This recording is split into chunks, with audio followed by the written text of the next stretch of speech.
Freehold versus leasehold. What's the difference? What does it mean when buying a property?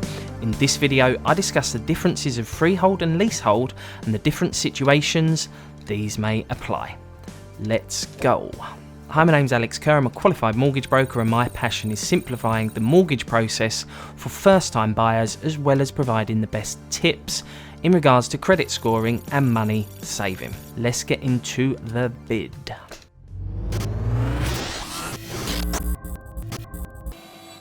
First of all, let's look at the basics of freehold and leasehold. Let's start with freehold. So when you buy property that is freehold, this means you own both the property itself and the land which the property is on. Leasehold means you own the property, but the land the property is on is owned by the freeholder who has sold you the property. A leasehold property will be accompanied by a lease. This lease will have an expiry date and will also provide the conditions that you must live under. In theory, at the end of the lease, the property would revert back to the freeholder, but in practice, no lender would finance a property with a short lease. So you usually find that a lease is renewed when it gets to a certain point. This is at the cost of the leaseholder, i.e. the buyer. What properties have freehold or leasehold?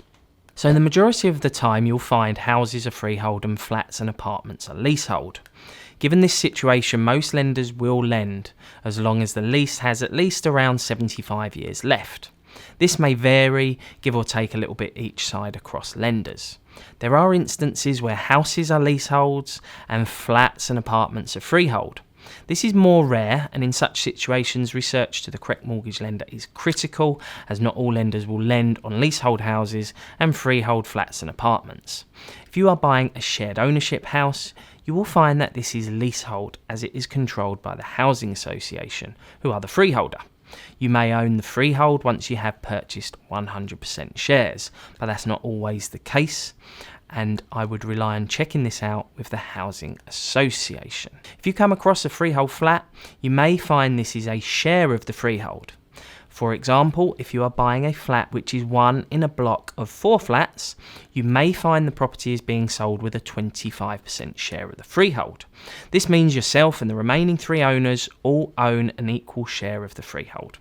This means you will not have a leasehold company to answer to, as you're effectively managing the situation yourself. In this instance, I'd make sure that there is a system which enables all property owners within the block of flats to pay into a maintenance pot. This is so any maintenance required on the block is shared between all owners. With a leasehold property, the leasehold company would take care of this situation and may issue what is known as a Section 21, which orders all owners to pay a share towards maintenance costs. It's very important to be aware of this situation when buying a leasehold property. Be sure to do your research. Today's question: were you aware of the differences between freehold and leasehold? Let me know in the comments.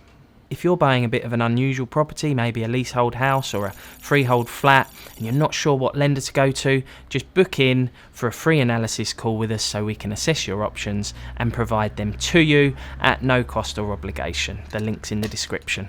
Just book an analysis call or a priority call. Please note, we do need to let you know that your home may be repossessed if you do not keep up with repayments on your mortgage. Thanks for watching today's video. I hope it's provided you with some tips that will provide you with value. Please check out the show notes for a recap on today's video with access to any links discussed today. Please do consider subscribing and ringing the bell to receive further notifications when we release our videos. I've been Alex Kerr, providing the best tools and tips to first-time buyers. Until next time, stay safe, take care of each other, and we will see you in